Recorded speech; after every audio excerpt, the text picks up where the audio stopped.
Friend, स्वागत आहे तुमचं आपल्या तुषार व्लॉग स्टार या यूट्यूब चॅनलमध्ये। तर हा व्हिडिओ खूप मस्त होणार आहे, तर हा व्हिडिओ तुम्ही शेवटपर्यंत नक्की बघा। आणि मित्रांनो, तुम्हाला व्हिडिओ आवडल्यास व्हिडिओला एक लाईक आणि तुम्ही आपल्या चॅनलवर नवीन आले असाल तर आपल्या चॅनलला सबस्क्राईब करा आणि समोरचे बेल आयकॉन नक्की दाबा।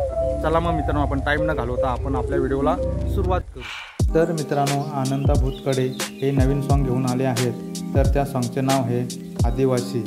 या सॉन्गचे गीतकार आहेत रमेश आहाडे, तर गायक आहेत रमेश आहाडे, सुहानी जाधव व संगीतकार रोशन अडका, तर कलाकार आहेत महेश उंबरसाडा आणि नेहा परेड। या सॉन्गची व्हिडिओग्राफी आणि एडिटिंग जयेश कदम यांनी केली आहे। मित्रांनो, आदिवासी हे सॉन्ग मस्त झालं आहे, तर हे सॉन्ग आनंदा भूतकडे म्युझिक या चॅनलवर जाऊन नक्की बघा आणि त्या चॅनलला सबस्क्राईब करा। आणि मित्रांनो, अशाच नवनवीन अपडेट जाणून घेण्यासाठी आपल्या तुषार व्लॉग स्टार या चॅनलला सबस्क्राईब करून ठेवा।